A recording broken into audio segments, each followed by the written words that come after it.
For more episode subscribe के novels Hindi channel. मेनू दिखाओ। उपन्यास ऑनलाइन पूरा पढ़ें। उपन्यास बिन। उपन्यास जब से मैंने अपना क्षेत्र दान करना शुरू किया, मैं युगों युगों में महान सम्राट बन गया। अध्याय 61। जब से मैंने अपना क्षेत्र दान करना शुरू किया, मैं युगों युगों में महान सम्राट बन गया।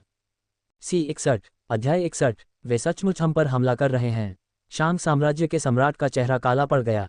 उसका इरादा ज़िया साम्राज्य के सम्राट को एक ही झटके में फंसाने का था, लेकिन इसके बजाय दुश्मन ने लड़ाई को सीधे उसके घर तक ले आया।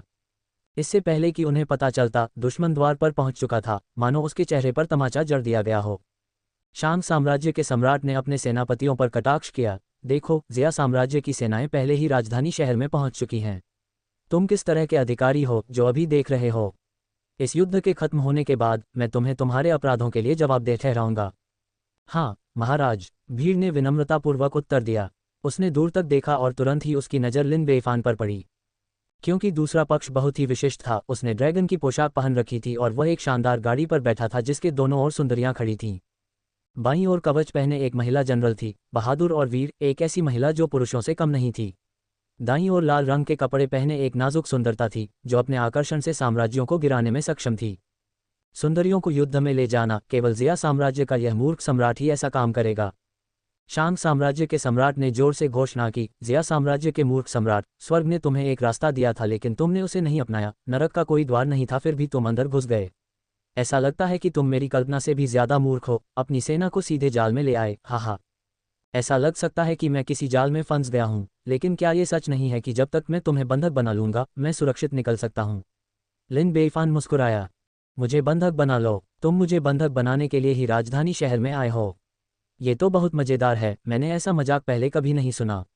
तुम तो मुझे हंसी से मार रहे हो। शांग साम्राज्य के सम्राट ने अपना पेट पकड़ लिया और जोर से हंसने लगे। सम्राट के नेतृत्व में शाही महल के अन्य मंत्री भी हंसने लगे। क्या ये संभव नहीं है? लिन बेईफान ने पूछा। बेशक ये संभव है, बशर्ते आप में क्षमता हो। शांग साम्राज्य के सम्राट ने हंसना बंद कर दिया और व्यंग्यात्मक लहजे में कहा, लेकिन तुम मुझे कैसे हरा पाओगे? मेरे शाही शहर में मेरे पास 100,000 सैनिक और अनगिनत स्वामी हैं।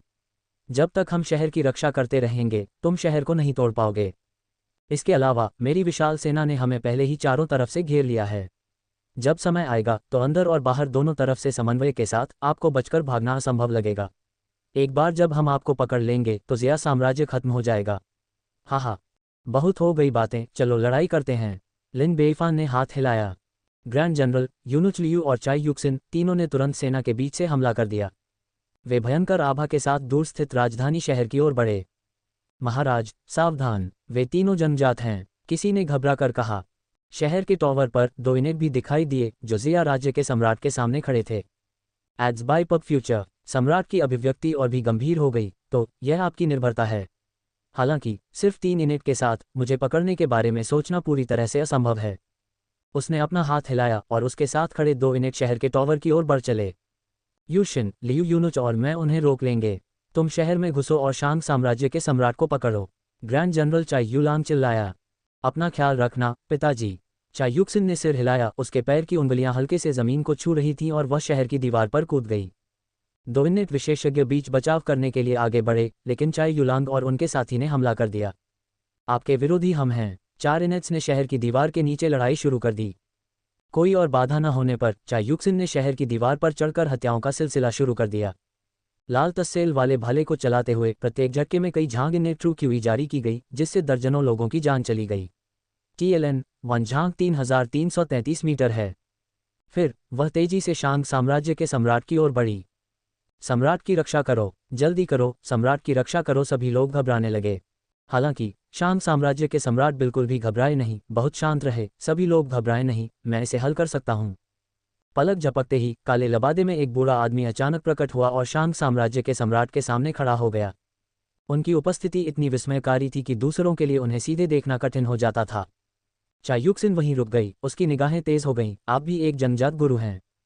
काले लबादे वाले बूढ़े व्यक्ति ने थोड़ा सिर हिलाया और कहा, छोटी बच्ची, इतनी कम उम्र में जन्मजात स्तर तक विकसित होना, तुम्हारी प्रतिभा प्रभावशाली है। फिर वहां सन्नाटा छा गया। हवा में भारी शांति छा गई। लेकिन इस समय शांग साम्राज्य के सम्राट ने अहंकार से शेखी बघारना शुरू कर दिया। यह एक जन्मजात विशेषज्ञ है जिसे मैंने गुप्त रूप से जीत लिया है। मुझे कभी उम्मीद नहीं थी कि आप उसे बाहर निकाल देंगे। यदि आप मुझे पकड़ना चाहते हैं तो पहले उसे हराएं। हा। चायुक्सिन, ग्रैंड जनरल और अन्य लोगों को अपने दिल में डूबने जैसी भावना महसूस हुई। शांग साम्राज्य में वास्तव में एक तीसरा इन्नेट विशेषज्ञ था, ये बड़ी मुसीबत थी। यदि वे समय रहते शांग साम्राज्य के सम्राट को पकड़ नहीं पाए तो उनकी सेना आगे बढ़ेगी और कभी वापस नहीं लौटेगी। बहुत हो गई बातें, अब लड़ो। चायुक्सिन ने अपना लाल तस्सेल वाला भाला चलाते हुए एक बार फिर आगे बढ़कर हमला किया। एड्स बाय पब फ्यूचर, वह गोली जो भयावह और कठोर थी, काले लबादे वाले बुजुर्ग की ओर चलाई गई। इस समय लिन बेइफान ने अपनी आंखें सिकोड़ लीं, उसकी निगाह शहर की दीवार के ऊपर खड़े बुजुर्ग पर टिकी थी, उसकी आंखों में एक भयानक तलवार की मंशा उभर रही थी। पवित्र आत्मा तलवार तकनीक, 23वां प्रहार आरंभ। ये तलवारबाजी का एक भयानक उदाहरण था, विशेषकर अंतिम प्रहार, जिसे नरक की तलवार कहा जा सकता है। जब तलवार खींची जाती थी तो सभी चीजें ठहर जाती थीं और उन्हें तलवार चलाने वाले की दया पर छोड़ दिया जाता था। और यह वही हमला था जिसे लिन बेइफान अब अंजाम दे रहा था। हालांकि उन्होंने अपनी पूरी ताकत का इस्तेमाल नहीं किया, क्योंकि वह अभी अपनी असली क्षमताओं को उजागर नहीं करना चाहते थे। फिर भी बूढ़े आदमी के लिए ये काफी था। एक पल में काले वस्त्र पहने बुजुर्ग को लगा जैसे उसका पूरा शरीर एक जगह पर अटक गया है। वह हिलने में असमर्थ है, केवल उसकी आंखें भय से बड़ी हो गई हैं और वह आगे की ओर देख रहा है। फिर चायुक्सिन के लाल लटकन वाले भाले ने उसके गले को छेद दिया। उसका सिर ऐसा था मानो उसने अपना घर हिला दिया हो और खून बह रहा था। वहां उपस्थित सभी लोग अचंभित रह गए। छिपे हुए इन्नेट मास्टर को एक ही चाल में नीचे ले जाया गया। क्या वह बहुत बेकार नहीं है? कम से कम थोड़ा और संघर्ष तो करो। विशेषकर शांग साम्राज्य के सम्राट, जो इतने सदमे में थे कि उनकी आंखें लगभग बाहर आ गईं। जिस इन्नेट मास्टर को उसने ऊंचे दाम पर काम पर रखा था, वह उसकी एक भी चाल का सामना नहीं कर सका। क्या वह बहुत कमजोर नहीं था? तभी उसे किसी चीज से चोट लगी। उसे अपने हाथ से पकड़ने पर उसे एहसास हुआ कि यह इन्नेट विशेषज्ञ का सिर था, जिसके शरीर से खून टपक रहा था और वह उसे ऐसी आंखों से घूर रहा था जो मरने पर भी बंद होने को तैयार नहीं थी। शांग साम्राज्य का सम्राट अंततः घबरा गया, अपना संयम खो बैठा और अपने आसपास के लोगों पर चिल्लाया, तुम क्या देख रहे हो? मेरी तुरंत रक्षा करो। और फिर सिर को छोड़कर वह घबराकर भाग गया। एक बार फिर सभी लोग उन्मत्त हो गए। सम्राट की रक्षा करो, जल्दी करो, सम्राट की रक्षा करो। हम वर्तमान में भर्ती कर रहे हैं। CNKRJP अनुवादकों मिटलर्स का स्वागत है। Discord server URL ads by pub future. संपर्क टॉस साइट मैप दान करें, मेनू दिखाओ। उपन्यास ऑनलाइन पूरा पढ़ें। उपन्यास बिन। उपन्यास जब से मैंने अपना क्षेत्र दान करना शुरू किया, मैं युगों युगों तक महान सम्राट बना रहा। अध्याय 62। जब से मैंने अपना क्षेत्र दान करना शुरू किया, मैं युगों युगों तक महान सम्राट बना रहा। C62 पब फ्यूचर द्वारा विज्ञापन। अध्याय 62। हालांकि चायुक्सिन को इस बात पर बहुत आश्चर्य हुआ कि उसने एक ही गोली से काले वस्त्र पहने बुजुर्ग को मार गिराया था, लेकिन वह अपने काम को नहीं भूली थी। शांग साम्राज्य के सम्राट को भागते हुए देखकर उसने जल्दी से उसका पीछा किया। तुम्हें क्या लगता है तुम कहाँ जा रहे हो? रास्ते में कुछ लोग उसे रोकने की कोशिश कर रहे थे, लेकिन वे सभी मक्खियों की तरह गिरकर उसके द्वारा मारे गए। इस समय लिन बेइफान की नज़र शांग साम्राज्य के 2 इनेट्स की ओर गई, जो लियू यूनुक और ग्रैंड जनरल के साथ युद्ध में लगे हुए थे। पवित्र आत्मा तलवार तकनीक, 23वां प्रहार एक बार फिर से शुरू किया गया।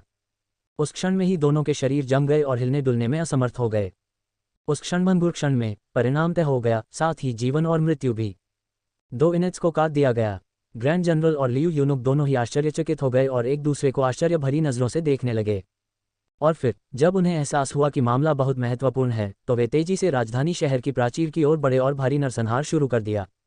वे जहां से भी गुजरे वहां खूनी हवा और बारिश होने लगी और चारों ओर हड्डियां बिखर गईं। शांग साम्राज्य के सैनिक और घोड़े इस नरसंहार से इतने भयभीत हो गए कि वे पूरी तरह से अस्त व्यस्त होकर भाग गए। अपने जीवन के लिए दौड़ें। अगर हम नहीं भागे तो हम मर जाएंगे। लगभग आधा कप चाय पीने में जितना समय लगता है, राजधानी शहर के द्वार खुलते ही एक जोरदार आवाज सुनाई दी। लिन बेइफान ने अपना हाथ हिलाया, आगे बढ़ो और राजधानी शहर पर कब्जा कर लो।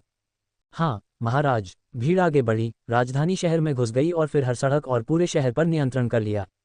लिन बेइफान अपने विशिष्ट सैनिकों को सीधे शाही महल में ले गया। शाही महल में अब अराजकता फैल गई थी। हिजड़े और महल की नौकरानियां घबराहट में इधर उधर भाग रही थीं, उन्हें समझ में नहीं आ रहा था कि कहाँ जाएं। लिन बेइफान और उसके आदमियों को आते देख वे जल्दी से घुटने टेक बैठे। हम महल में सिर्फ हिजड़े हैं, कृपया हमें मत मारो, कृपया हमारी जान बख्श दो। हम बैलों और घोड़ों की तरह काम करने को तैयार हैं। लिन बेइफान की निगाहें ठंडी थीं और उसने दूसरा आदेश जारी किया, शाही महल के सभी दरवाजे बंद कर दो। किसी को भी अंदर या बाहर जाने की अनुमति नहीं है। फिर महल में मौजूद सभी राजकुमारों, पोतों, रानियों और रखेलों को पकड़ लो। एक भी छूटना नहीं चाहिए। हाँ महाराज, सैनिकों ने जवाब दिया। फिर सभी दिशाओं में तितर बितर हो गए। पब फ्यूचर द्वारा विज्ञापन। उसी समय चायुक्सिन खून से सना हुआ लाल लटकन वाला भाला पकड़े हुए लिन बेइफान के पास पहुंचा। लिन बेईफान ने पूछा, स्थिति कैसी है? चा युक्सिन ने अपना सिर हिलाते हुए कुछ अफसोस के साथ कहा, वह भागने में कामयाब रहा। कोई बात नहीं, वह मेरे 5 फिंगर माउंटेन से बच नहीं सकता। लिन बेईफान ने अपनी उंगलियां फैला दी, थोड़ा मुस्कुराते हुए। मैं वहां फिर से जाकर देखूंगा। चा युक्सिन दूसरे महल की ओर भागा। तभी लिन बेईफान ने महल की एक नौकरानी को कोने में छिपकर घूमते हुए देखा और आदेश दिया, तुम वहीं रुक जाओ। महल की दासी तुरंत वहीं जम गई और धीरे धीरे घूमकर अपनी आस्तीन से अपना चेहरा ढकते हुए कांपते हुए बोली, यह विनम्र लड़की एक साधारण दासी है, क्या मैं पूछ सकती हूँ कि महानुभाव इससे क्या चाहते हैं? कुछ खास नहीं, तुम बस थोड़े संदिग्ध लग रहे हो। इधर आओ और मुझे देखने दो। लिन बेईफान ने हाथ से इशारा किया। दूसरा पक्ष एक क्षण के लिए झिझका, फिर धीरे से आगे बढ़ा। हाँ मेरे प्रभु, अपना सिर उठाओ, मुझे तुम्हें देखने दो। लिन बेईफान ने आदेश दिया। उसने अपने हाथों से अपना चेहरा ढक लिया और शर्म और डर से अपना सिर ऊपर उठाया। अपने हाथ नीचे रखो, मैं तुम्हारा चेहरा देखना चाहता हूँ। लिन बेईफान ने फिर से मांग की। जी महाराज। अंत में उसने अपने हाथ नीचे कर लिए, जिससे उसका चेहरा भारी मेकअप और दाढ़ी से ढका हुआ दिखाई दिया। लिन बेईफान चौंका, बकवास, इतना बदसूरत। उसने अपना हाथ उठाया और एक तमाचा मारा। एक प्रकार का जहाज। दाढ़ी वाली महल की दासी ने अपने चेहरे को हाथ से ढक लिया, बहुत दुखी दिख रही थी और बोली, मेरे महाराज, आपने मुझे क्यों मारा? लिन बेईफान ने भयभीत होकर कहा, क्योंकि तुमने मेरे 10 वर्षों के संचित पुण्य को डरा दिया है, इसलिए तुम्हें दंडित न करना एक अपराध होगा। महल की दासी, तुम्हारा नाम क्या है? लिन बेईफान ने फिर पूछा। महल की दासी ने सिर नीचा करके कहा, अपने स्वामी को बता रही हूं कि इस नौकर का नाम रुहुआ है। लिन बेईफान ने एक और थप्पड़ मारा। एक प्रकार का जहाज। महल की दासी ने अपना चेहरा छिपाते हुए बहुत दुखी होकर कहा, मेरे महाराज, आपने मुझे फिर क्यों मारा?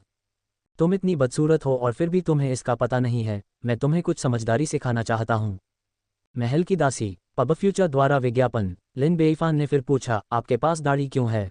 मेरे स्वामी, ये जन्मजात है, ये नौकर कुछ नहीं कर सकता। लिन बेईफान ने एक और जोरदार थप्पड़ मारा। एक प्रकार का जहाज। महल की दासियों के आंसू दर्द से फूट पड़े। मेरे स्वामी, आपने इस नौकर को फिर क्यों मारा? लिन बेईफान ने कहा, क्योंकि तुमने न केवल अपनी मां का बल्कि अपने पिता का भी अपमान किया है। वे ऐसे संकर जाति के बच्चे को कैसे जन्म दे सकते हैं? महल की दासी, लिन बेईफान ने पूछा, महल में प्रवेश के लिए आपको कैसे चुना गया? यह तमाचा। दाढ़ी वाली महल की दासी अचंभित हो गई। मेरे महाराज, मैंने तो कुछ भी नहीं कहा, फिर आपने मुझे क्यों मारा? लिन बेईफान ने कहा, तुम्हारे रूप को महल में आने की अनुमति देना सम्राट के सौंदर्य का अपमान है। हालांकि शांग साम्राज्य का सम्राट अच्छा नहीं है, फिर भी वह इंसान है। वह तुम्हारे जैसे किसी व्यक्ति को महल में घूमने की अनुमति कैसे दे सकता है? महल की दासी। इसके बाद लिन बेईफान ने एक सवाल पूछा और फिर एक थप्पड़ जड़ दिया। महल की दासी दंग रह गई। उसने अपने जीवन में ऐसा अपमान कब सहा था?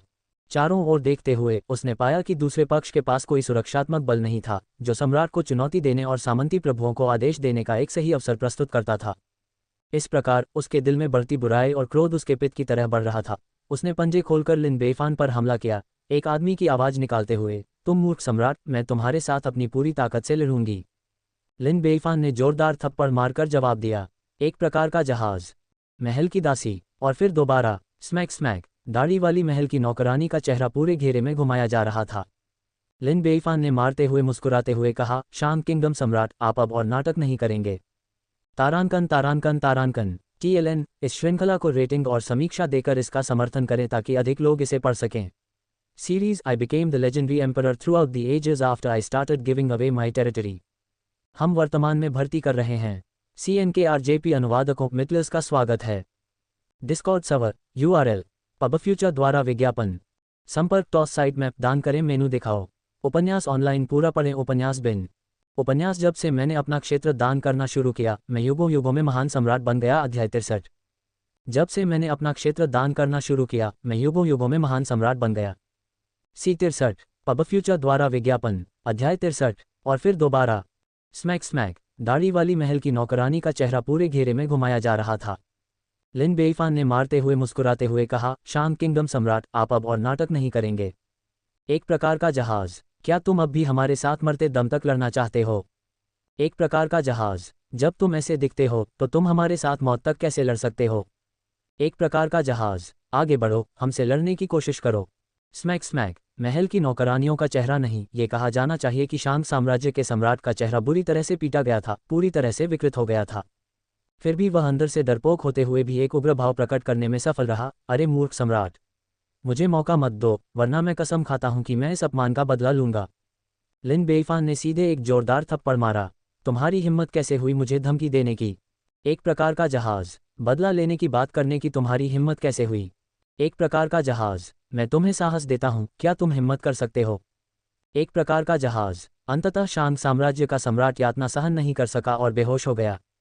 ठीक है, उसे मेरे लिए बांध दो। हाँ महाराज। पब फ्यूचर द्वारा विज्ञापन।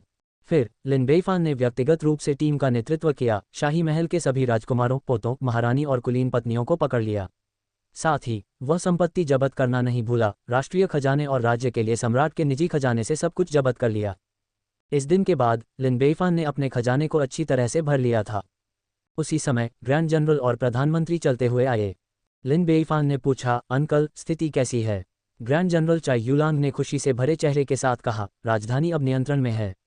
अंदर के सभी रईसों और गणमान्य लोगों को पकड़ लिया गया है और उनके घरों की तलाशी ली गई है।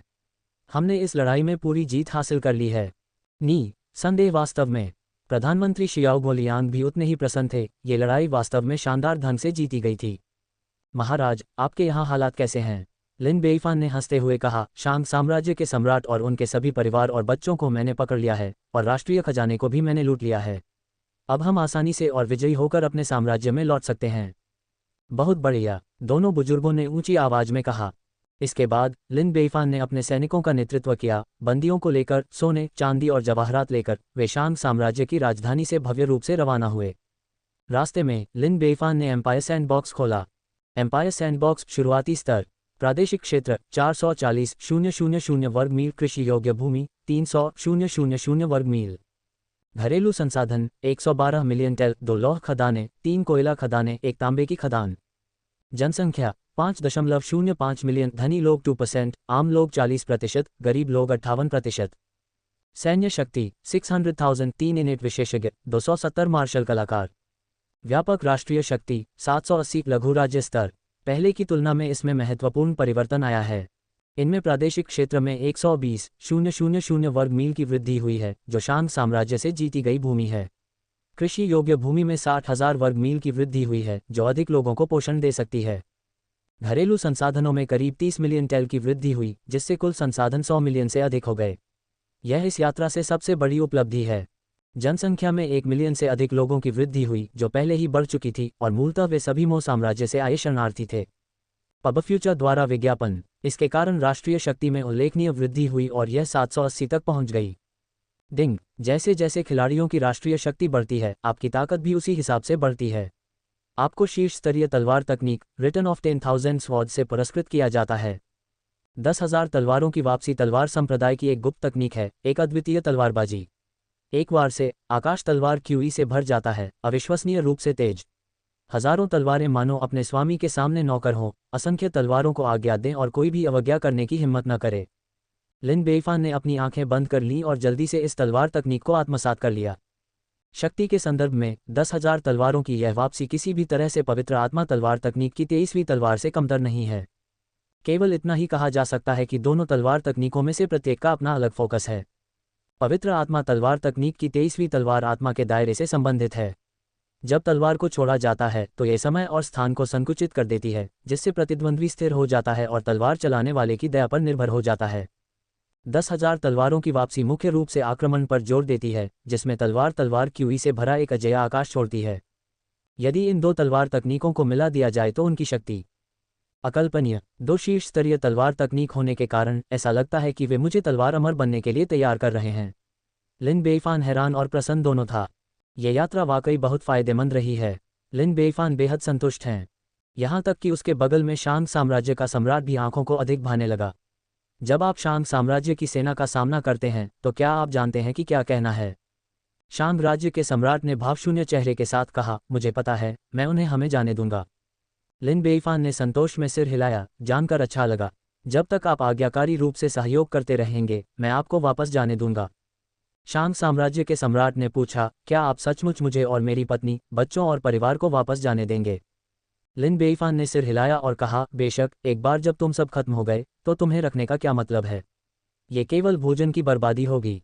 क्या तुम्हें डर नहीं है कि एक बार मैं वापस आऊंगा तो मैं सेना लेकर तुम्हारे पास आऊंगा और तुमसे लड़ूंगा? लिन बेइफान ने व्यंग्य किया, क्या तुम्हारी हिम्मत है? क्या तुम्हें डर नहीं है कि मैं फिर से अपनी सेना लेकर तुम्हारे ठिकाने पर हमला करूंगा? शांग साम्राज्य के सम्राट को पिछली घटनाएं याद आईं, वह कांप उठे और चुप हो गए। एक दिन बीत गया और अंततः उनका सामना शांग साम्राज्य की विशाल सेना से हुआ। 400,000 सैनिकों की एक विशाल सेना और दृष्टि से परे फैले लोगों के एक समुद्र ने जिया साम्राज्य के लिन बेइफान की सेना को परत दर परत घेर लिया।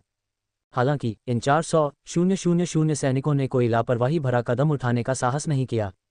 उनके सम्राट और कई उच्च अधिकारी सभी लिन बेइफान के हाथों में थे। हम वर्तमान में भर्ती कर रहे हैं। CNKRJP अनुवादकों मित्लर्स का स्वागत है।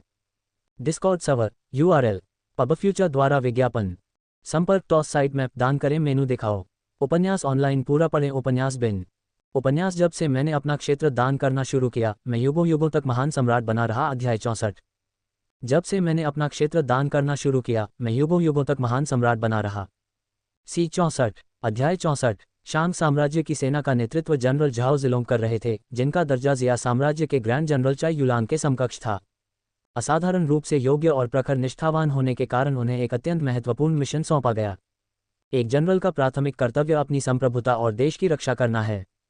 तथापि अब उसने अपने ही राष्ट्र के पिछले हिस्से पर आक्रमण होते देखा तथा जिस राजा की रक्षा करने की उसने शपथ ली थी उसे शत्रुओं ने कसकर बांध दिया, जो उसके पूरे जीवन के लिए घोर कलंक की बात थी। इसके अलावा उसका अपना परिवार भी अंदर था। ये दृश्य उसके लिए सहन करने से परे था। क्रोध से दांत पीसते हुए, क्रोध से जलती हुई आंखों के साथ वह चाहता था कि वह अपने सामने आए सभी लोगों का वध करके अपना अपमान धो ले। लेकिन आखिरकार वह एक अनुभवी जनरल था और वह बहुत शांत रहा और उसने गहरी आवाज में कहा, महामहिम और बाकी सभी को रिहा कर दो और मैं तुम्हें जाने दूंगा। बहुत बढ़िया, मुझे आप जैसे लोग पसंद हैं। लिन बेइफान ने ताली बजाई और कहा, हालांकि आपकी आवाज़ मुझे बहुत नापसंद है। मैं आपको तुरंत अपने हथियार डालने, अपने कवच हटाने और मेरे साथियों के जाने के लिए रास्ता साफ करने का आदेश देता हूं। एक बार जब हम सुरक्षित हो जाएंगे तो हम स्वाभाविक रूप से महामहिम और बाकी सभी को रिहा कर देंगे। अपने हथियार डालना और अपने कवच उतारना अपने जीवन को दुश्मन के हाथों में सौंपने के समान था। उनके जाने के लिए रास्ता साफ करना महामहिम और अन्य लोगों के जीवन को दुश्मन के हाथों में सौंपने के समान था। ये बहुत ही निष्क्रिय स्थिति थी और जनरल झाओ इसे स्वीकार नहीं कर सके। इसके बारे में सोचना भी मत। अगर आप अपना वादा तोड़ दे तो क्या होगा? अगर मैं वादा तोड़ता हूं तो ये टूट जाता है। क्या आपके पास कोई और विकल्प है, या आप कह रहे हैं कि अब आपको उनकी जिंदगी की परवाह नहीं है? तो फिर मुझे आपकी बात मानने में बहुत खुशी होगी। लिन बेइफान ने तलवार निकाली और उसे शांग साम्राज्य के सम्राट की गर्दन पर रख दिया। अपनी गर्दन पर ठंडे स्टील का वार महसूस करते हुए शांग के सम्राट घबरा गए और चिल्लाए, सभी सैनिकों, मेरी आज्ञा का पालन करो। अपने हथियार नीचे रखो, अपने कवच हटाओ और जिया सेना के गुजरने के लिए रास्ता साफ करो। कुछ क्षण बाद कोई भी हिला नहीं। हर किसी की निगाहें जनरल झाओ की ओर मुड़ गईं। जनरल झाओ भी शांत खड़े रहे, केवल उनकी आंखें और अधिक उग्र हो गईं। Ads by pub future. Lin Beifan ने हल्की सी मुस्कान के साथ कहा, बड़े भाई, ऐसा लगता है कि सम्राट के रूप में आपका शासन बहुत प्रभावी नहीं है। कोई भी आपके आदेशों को नहीं सुन रहा है ना? उसके हाथ में तलवार और भी करीब आ गई। ऐसा लग रहा था कि थोड़ा सा और दबाव पड़ने पर रक्तवाहिकाएं फट जाएंगी।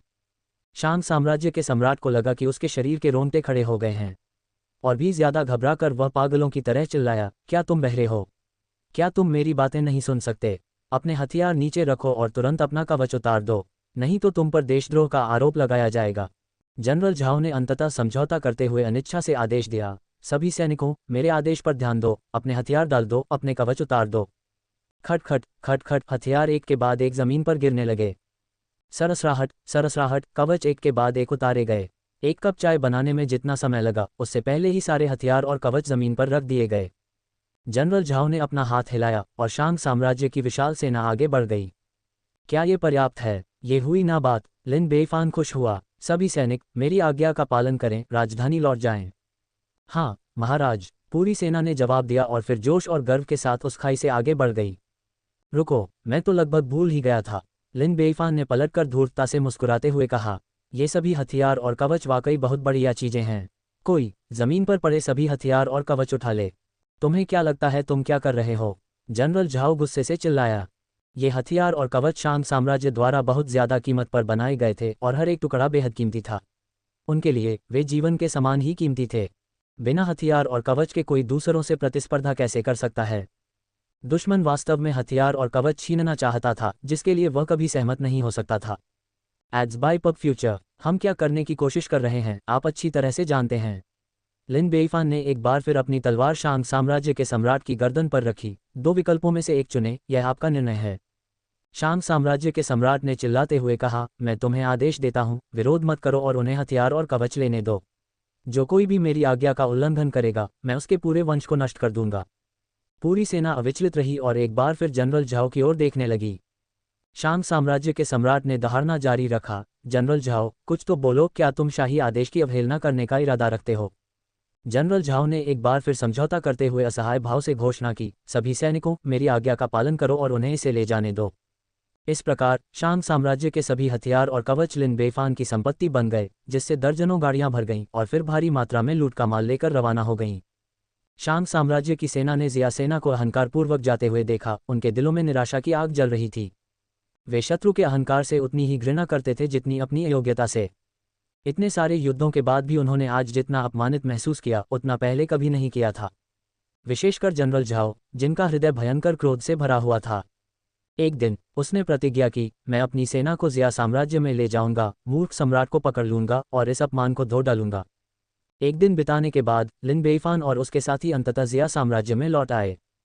फिर अपना वादा निभाते हुए उन्होंने शांग साम्राज्य के सम्राट और अन्य लोगों को रिहा कर दिया। महाराज, उन्हें क्यों रिहा किया जाए? उन्हें अपने पास रखने से हमें ज्यादा फायदा होगा, ये सलाह ग्रैंड जनरल ने दी। वास्तव में लाभ हैं, लेकिन अब हमने उन्हें सीमा तक धकेल दिया है और आगे कोई भी दबाव निश्चित रूप से प्रतिकूल प्रभाव डालेगा। आगे बढ़ने से पहले ही छोड़ देना बेहतर है। लिन बेइफान ने हल्की मुस्कान के साथ कहा, मैं भी उन्हें अन्य देशों को नियंत्रित करने में मदद करने के लिए रखना चाहता था। पीछे मुड़कर उसने बड़े गर्व से हाथ हिलाया, अब राजधानी की ओर चलें। हम वर्तमान में भर्ती कर रहे हैं। CNKRJP अनुवादकों मित्लर्स का स्वागत है। Discord server URL ads by pub future. संपर्क टॉस साइट मैप दान करें मेनू दिखाओ। उपन्यास ऑनलाइन पूरा पढ़ें। उपन्यास बिन उपन्यास जब से मैंने अपना क्षेत्र दान करना शुरू किया, मैं युगों युगों तक महान सम्राट बना रहा। अध्याय 65। जब से मैंने अपना क्षेत्र दान करना शुरू किया, मैं युगों युगों तक महान सम्राट बना रहा।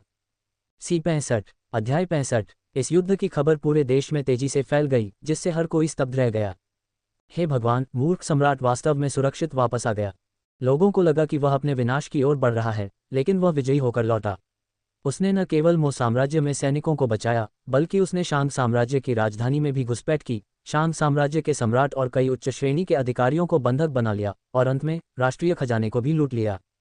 उसने शांग साम्राज्य के सैनिकों के हथियार और कवच को भी नहीं छोड़ा, उन्हें भी लूट लिया। यह मूर्ख सम्राट बहुत भाग्यशाली है। उसका हर कदम मूर्खतापूर्ण लगता है, फिर भी किसी तरह वह हमेशा दुर्भाग्य को सौभाग्य में बदल देता है। स्वर्ग वास्तव में अन्यायी है। सचमुच उसके जैसे किसी व्यक्ति को अब तक हटा दिया जाना चाहिए था। सभी ने अपना सिर हिलाया और आह भरी। लिन बेइफान के प्रति ईर्ष्या और शांग साम्राज्य की अक्षमता के प्रति तिरस्कार महसूस किया। आखिरकार वह पूरी दुनिया में मूर्ख सम्राट के रूप में जाना जाता था। यदि आप एक मूर्ख सम्राट को भी नहीं हरा सकते और उसने आपके गढ़ को लूट लिया है, आपकी सारी संपत्ति ले ली है और यहाँ तक कि सम्राट और कुलीनों को भी बंधक बना लिया है, तो आपके देश का क्या उपयोग है? भारी और कठोर आलोचना के कारण शांग साम्राज्य के सम्राट और अन्य लोगों को मौखिक रूप से इतना अपमानित किया गया कि उन्हें अपने आप को बंद करना पड़ा। इस बीच पड़ोसी देशों के सम्राटों ने विचार करना शुरू कर दिया। शांग साम्राज्य उस मूर्ख सम्राट को भी नहीं हरा सका, जो पूरी तरह से असफलता का संकेत था। शायद वे भी ऐसा कर सकते थे। ऐसा कहा जाता है कि शांग साम्राज्य के सभी इनेट मास्टर्स मारे गए थे और उनकी 400,000 मजबूत सेना के कवच और हथियार छीन लिए गए थे। उनकी सैन्य शक्ति बहुत कम हो गई थी, जो स्वर्ग द्वारा दिया गया एक सही अवसर था। जिया साम्राज्य और वह मूर्ख सम्राट यद्यपि घृणित हैं, उनके पास एक दुर्जेय सैन्य बल है और उन्हें आसानी से पराजित नहीं किया जा सकता। हालांकि हम अभी भी शांग साम्राज्य को थोड़ा परेशान कर सकते हैं। इस प्रकार विभिन्न राष्ट्रों के बीच एक अशांत अंतर्धारा हलचल मचाने लगी। इस समय लिन बेइफान पहले ही शाही दरबार में लौट आया था। दरबार में उपस्थित होने पर सबसे पहला काम था मेधावी अधिकारियों को पुरस्कृत करना। Ads by pub future. पश्चिमी गैरिसन के जनरल चाई युक्सिन कहाँ हैं? मैं यहाँ हूँ। चाई युक्सिन महिलाओं के कवच पहने हुए, अपना सिर ऊंचा करके और छाती फुलाकर बाहर निकली। वह बहादुर और उत्साही लग रही थी। लिन बेइफान ने जोर से कहा। इससे पहले पश्चिमी गैरिसन के जनरल ने मो किंगडम में 100,000 कुलीन सैनिकों का नेतृत्व किया, 3 देशों की सेनाओं का सफाया किया और जबरदस्त योग्यता हासिल की। उसी समय जब मुझे एक संकट का सामना करना पड़ा, तो आपने मुझे बचाने के लिए शांग किंगडम में गहरी सेना का नेतृत्व किया, उत्कृष्ट वफादारी और बहादुरी का प्रदर्शन किया। इसके अलावा अभियान के दौरान आपने सामने से नेतृत्व किया, शांत किंगडम के इनेट को मार डाला और शांत किंगडम सम्राट को पकड़ने में हमारी मदद की, सुरक्षित रूप से वापस लौट आए। इसलिए मैंने जनरल चाई को द्वितीय श्रेणी के जनरल के पद पर पदोन्नत करने का निर्णय लिया है तथा आपको फैंगवू फीनिक्स का नृत्य की उपाधि प्रदान की है तथा 200,000 विशिष्ट सैनिकों की कमान सौंपी है, जिसे फैंगवू सेना के नाम से जाना जाएगा। इसके अतिरिक्त मैं तुम्हें 10,000 टैल चांदी, एक फीनिक्स धधकते भाले तथा प्रवाहित प्रकाश कवच का एक सेट देकर पुरस्कृत करता हूँ। महामहिम, आपकी महान दयालुता के लिए धन्यवाद। चाई युक्सिन ने खुशी खुशी आदेश स्वीकार कर लिया। उसने चुपके से लिन बेइफान को एक सार्थक नज़र दी। पुरस्कार अच्छे हैं, आपकी बहन उन्हें बहुत पसंद करती है। राष्ट्र के जनरल एनलुशान कहाँ हैं? आपका सेवक यहाँ है। एनलुशान अपना सिर ऊंचा करके और आत्मविश्वास से भरे कदमों के साथ बाहर चला गया। जब हम अभियान पर थे, जनरल अन ने राष्ट्र के द्वारों की रक्षा की, विदेशी दुश्मनों को एक कदम भी सीमा पार करने की अनुमति नहीं दी। बहुत सराहनीय, इसलिए हम आपको 10,000 ताइल चांदी का इनाम देते हैं। महामहिम की महान उदारता के लिए धन्यवाद, एनलुशान ने प्रसन्नतापूर्वक कहा। यद्यपि उन्हें पदोन्नति नहीं मिली या कोई महान उपाधि नहीं दी गई, फिर भी धन प्राप्ति भी काफ़ी अच्छी थी। आखिरकार उनका पद पहले से ही काफ़ी ऊंचा था और पदोन्नति पाना आसान नहीं था। बिना किसी असाधारण योगदान के पदोन्नति की बात ही नहीं की जा सकती थी। इसके बाद लिन बेइफान ने मेधावी अधिकारियों को पुरस्कार देना जारी रखा। लिन बेइफान बहुत उदार थे और कई लोगों को पदोन्नति मिली। यहाँ तक कि लौटने वाले प्रत्येक सैनिक को 1 या 2 चांदी के सिक्के इनाम के रूप में दिए जाते थे, जो 2 महीने के सैन्य वेतन के बराबर होता था। युद्ध के मैदान में मारे गए लोगों के परिवारों को सांत्वना स्वरूप 5 टैल चांदी दी गई। पुरस्कार समारोह के बाद लिन बेइफान ने खाली पड़े प्रांगण की ओर देखा और असहज महसूस किया। वहां बहुत कम प्रतिभाशाली व्यक्ति थे। सभी असैन्य और सैन्य अधिकारियों में केवल कुछ ही ऐसे थे जिन्हें वास्तव में प्रतिभाशाली माना जा सकता था। पब फ्यूचर द्वारा विज्ञापन। मूलतः यह एक अस्थायी मंडली मात्र थी, इसलिए इस तरह से खेलना कोई समस्या नहीं थी। लेकिन जैसे जैसे जनसंख्या बढ़ती जा रही है और निपटने के लिए अधिक से अधिक कार्य होते जा रहे हैं, पुराने तरीके से काम करना अब काम नहीं करता। उदाहरण के लिए हेशेन को ही लीजिए। अब वे राजस्व मंत्रालय के मंत्री हैं, लेकिन वे निर्माण मंत्रालय के काम भी संभाल रहे हैं। वे इतने व्यस्त हैं कि उनके पैर जमीन पर मुश्किल से पड़ते हैं। यदि वह मार्शल आर्टिस्ट न होता तो अब तक थकावट के कारण गिर पड़ा होता। और वहाँ एनलुशान हैं, जो वर्तमान में जनरल और युद्ध मंत्रालय दोनों का काम कर रहे हैं। सैन्य मामले इतने अधिक हैं कि वह प्रायः उनका सामना नहीं कर पाता। इसलिए लिन बेइफान ने महसूस किया कि प्रतिभा के लिए व्यापक जाल बिछाने का समय आ गया है। मंत्रीगण, जैसे जैसे देश की आबादी बढ़ती जा रही है और दिन ब दिन मामले बढ़ते जा रहे हैं, हम अब पहले की तरह काम नहीं कर सकते। इसलिए मैंने पूरे देश से बुद्धिमान और प्रतिभाशाली व्यक्तियों को अपनी सेवा के लिए भर्ती करने का फैसला किया है। लिन बेइफान ने सीधे मुद्दे पर बात की। अदालत के अधिकारियों ने एक दूसरे की ओर देखा और उनके चेहरों पर खुशी के भाव के साथ हल्का सा सिर हिलाया। सम्राट द्वारा लोगों को बुलाना सचमुच अच्छी बात थी। आखिरकार देश की आबादी दोगुनी हो गई थी और सरकारी कामकाज का दायरा भी दोगुने से ज्यादा हो गया था। सिर्फ उन चंद लोगों पर निर्भर रहना कुछ हद तक भारी पड़ रहा था। कुछ नए लोगों को लाने से उनका बोझ भी हल्का हो जाएगा। महाराज, क्या हम शाही परीक्षा आयोजित करें? लिन बेइफान ने अपना सिर हिलाया। शाही परीक्षा बहुत धीमी है और शाही परीक्षा पास करने का मतलब यह नहीं है कि मुझे वह प्रतिभा मिल जाए जिसकी मुझे ज़रूरत है। इसलिए मैंने बुद्धिमानों के लिए एक कॉल खोलने का फैसला किया है।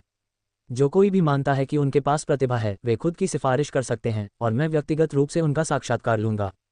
सबने एक दूसरे की ओर फिर देखा। क्या सम्राट व्यक्तिगत रूप से साक्षात्कार ले रहे थे?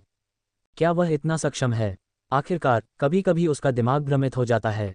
इस समय लिन बेइफान ने कहा, इसके अलावा जब बुद्धिमानों की सिफारिश करते हैं तो रिश्तेदारों से बचे नहीं। यदि आपके पास उपयुक्त उम्मीदवार हैं तो आप उनकी सिफारिश भी कर सकते हैं।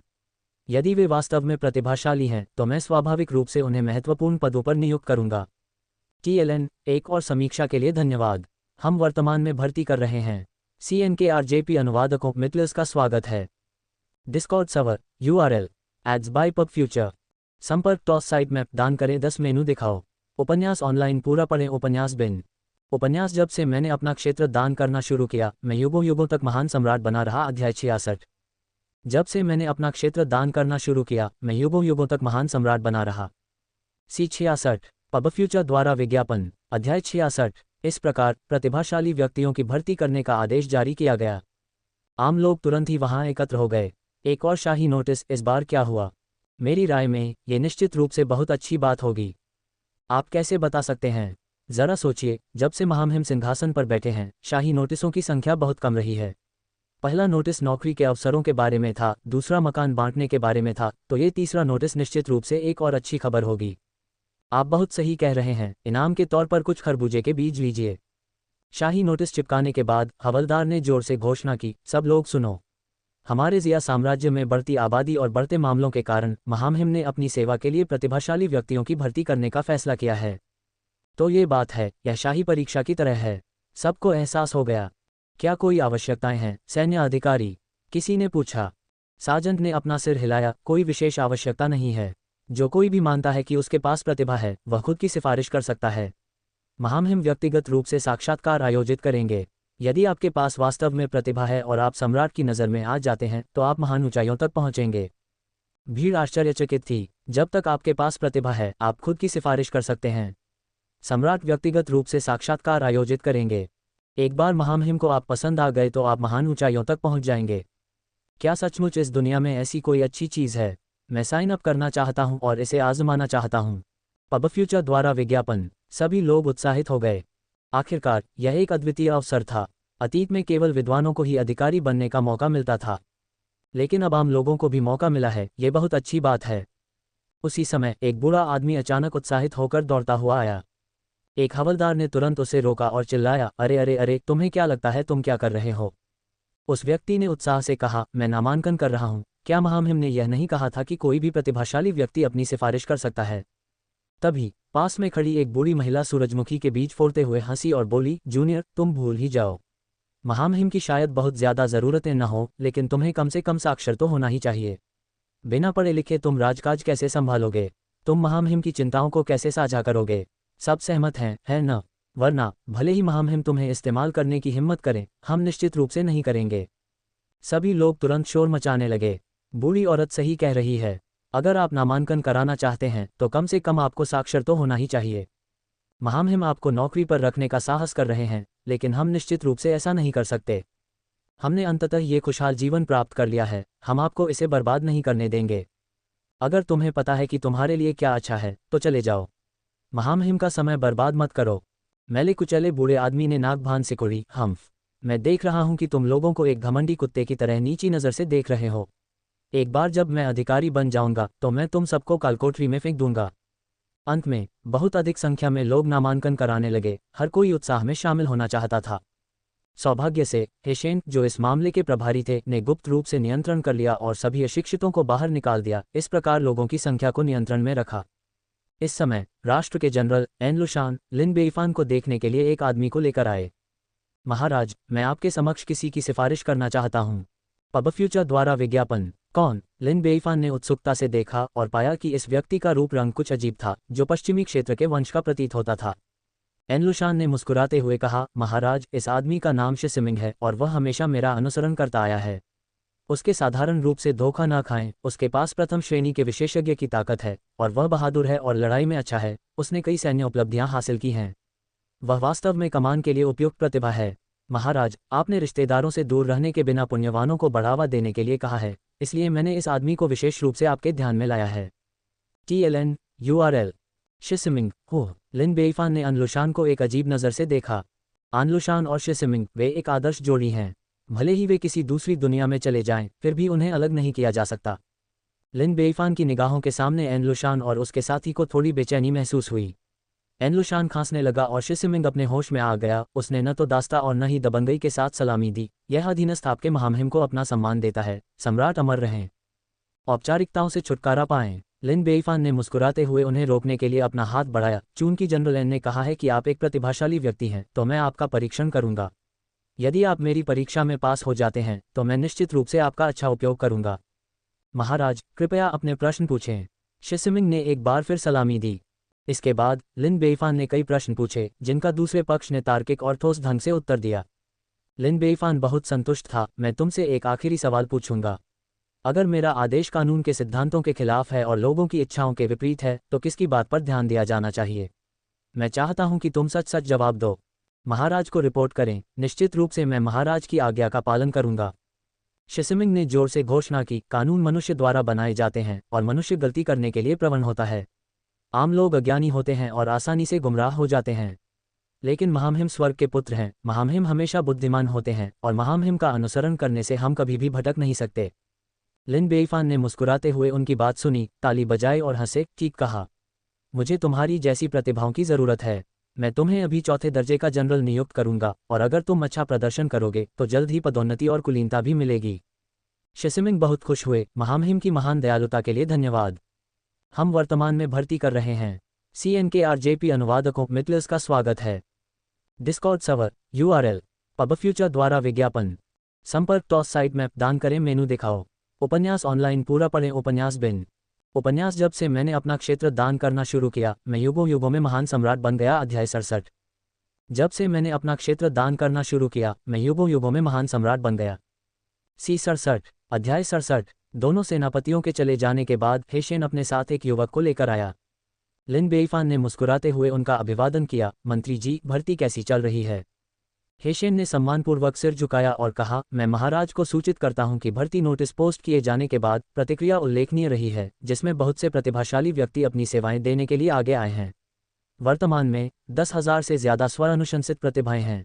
हालांकि मैंने उन लोगों को दूर करने की स्वतंत्रता ली जो पढ़ या लिख नहीं सकते हैं, और मैं इस अनुमान के लिए महाराज से माफ़ी मांगता हूं। लिन बेईफान ने सिर हिलाया। तुमने अच्छा किया, इसमें क्या गलती है? मैंने ही इस पर गहराई से विचार नहीं किया। महामहिम, आपकी क्षमा के लिए धन्यवाद। हेशेन ने फिर सिर झुकाया। ये कहना होगा कि हेशेन में अधिकारित्व की अद्भुत क्षमता थी।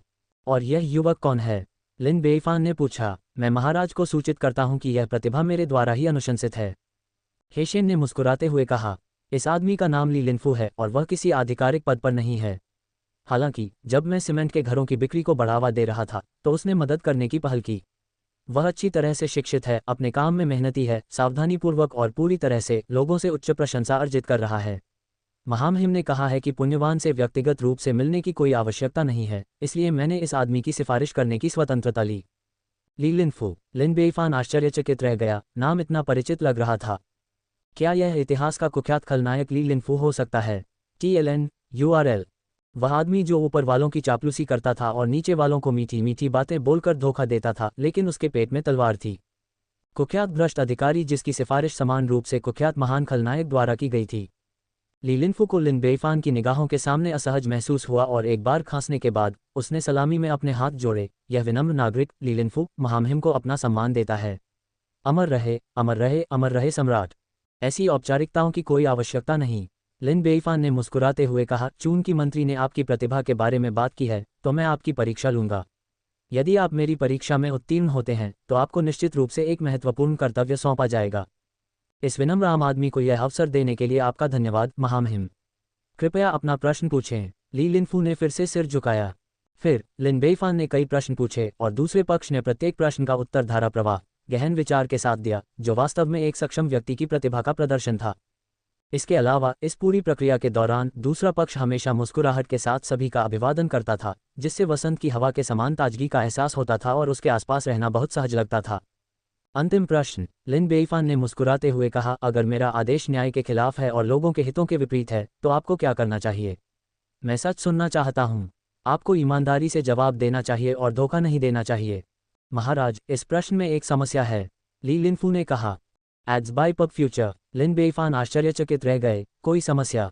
ली लिनफू ने जोरदार विश्वास के साथ कहा, महाराज, आप आज के संप्रभु हैं, आपका आदेश न्याय ही है और आपकी इच्छा लोगों की इच्छा है। ये न्याय के विरुद्ध या लोगों के हितों के विपरीत कैसे हो सकता है? इसलिए ये सवाल तार्किक नहीं है। लिन बेईफान ने बहुत खुशी के साथ लॉन्ग यान की प्रशंसा की। ठीक कहा। हमारे जिया साम्राज्य को तुम्हारे जैसी प्रतिभाओं की जरूरत है। देखो, ये ली लिनफू है, इसमें कोई संदेह नहीं है। उसका मुंह शहद के समान मीठा है, सबसे कुशल चापलूस हेशियन के बराबर। उसके आसपास होने से मूड हमेशा बहुत हल्का रहता है। लिन बेईफान ने आगे कहा, मैंने देखा है कि आप बहुत पढ़े लिखे और स्पष्टवादी हैं और आपकी बोलने की शैली भी असाधारण है। इसलिए मैं आपको संस्कार मंत्रालय में पर्यवेक्षक के रूप में नियुक्त करता हूं, 5वें दर्जे का अधिकारी। वर्तमान में संस्कार मंत्रालय में कर्मचारियों की कमी है, इसलिए फिलहाल आप मंत्रालय के मामलों के प्रभारी होंगे। अच्छा प्रदर्शन करें, कड़ी मेहनत करें और अगर आप अच्छा प्रदर्शन करते हैं तो संस्कार मंत्रालय के मंत्री का पद आपका होगा। ली लिनफू बहुत खुश हुआ। आपकी महान दयालुता के लिए धन्यवाद महामहिम। मैं अपने कर्तव्यों के प्रति निरंतर मृत्यु तक समर्पित रहूंगा। इस समय लिन बेईफान गहरी सोच में पड़ गया। ऐसा प्रतीत होता है कि ये ऐतिहासिक रूप से कुख्यात भ्रष्ट अधिकारी और विश्वासघाती दरबारी बिना किसी पूर्व व्यवस्था के उसके चारों ओर एकत्र हुए थे। क्या ऐसा हो सकता है कि वह एक महान मूर्ख सम्राट था जिसके कारण उसने उन्हें आकर्षित किया था? लिन बेईफान को लगा कि ऐसा नहीं होना चाहिए, यह एक संयोग होगा। वह एक बुद्धिमान और बहादुर सम्राट है। अपने अनुमान को सत्यापित करने के लिए लिन बेईफान ने आवाज़ लगाई, हे शेन, उन लोगों को बुलाओ जिन्होंने खुद को इन पदों के लिए अनुशंसित किया है। अब जब हमारे पास कुछ समय है तो मैं उनका व्यक्तिगत रूप से साक्षात्कार करना चाहता हूँ। हाँ महाराज, हे शेन ने आदेश का जवाब दिया। लिन बेईफान ने तब कहा, मंत्री ली, अब आप संस्कार मंत्रालय के पर्यवेक्षक हैं, प्रतिभाओं की भर्ती के लिए जिम्मेदार हैं। रुकें और देखें। धन्यवाद महामहिम, अपने विनम्र सेवक को यह दुर्लभ अवसर प्रदान करने के लिए। ली लिनफू ने आंसू भरकर कहा। एक चौथाई घंटे बाद एक विद्वान व्यक्ति आया। लिन बेईफान ने एक नज़र डाली और संतोष में सिर हिलाया। अच्छा, आप स्पष्ट रूप से अच्छी तरह से पढ़े लिखे हैं, ज्ञान से भरे हुए हैं। मुझे उम्मीद है कि आपका प्रदर्शन मुझे बाद में निराश नहीं करेगा। विद्वान बहुत खुश था क्योंकि उसने एक नज़र में ही सम्राट का अनुग्रह प्राप्त कर लिया था। वह अच्छा प्रदर्शन करने और महत्वपूर्ण पद पाने के लिए दृढ़ संकल्पित था। लिन बेईफान ने लगातार कई प्रश्न पूछे और विद्वान ने शास्त्रीय ग्रंथों और प्राधिकारियों का हवाला देते हुए प्रत्येक प्रश्न का धाराप्रवाह उत्तर दिया। Ads by pub future. Lin Beifan काफ़ी संतुष्ट थे और उन्होंने कहा, मैं आपसे एक आखिरी सवाल पूछूंगा। अगर आप इसका जवाब दे सकते हैं तो आपको कोर्ट में प्रवेश करने और एक अधिकारी के रूप में सेवा करने का अवसर मिलेगा। विद्वान पुनः प्रसन्न हुआ और बोला, महाराज कृपया प्रश्न पूछिए। अगर मेरा आदेश कानून के सिद्धांतों के खिलाफ है और लोगों के हितों के विपरीत है तो आपको क्या करना चाहिए? मैं सच सुनना चाहता हूँ। सच्चाई से जवाब दें और धोखा न दें। लिन बेईफान ने मुस्कुराते हुए पूछा। विद्वान ने तुरंत शास्त्रीय उद्धरण उद्धृत किया, महाराज ये पूछना ही क्यों?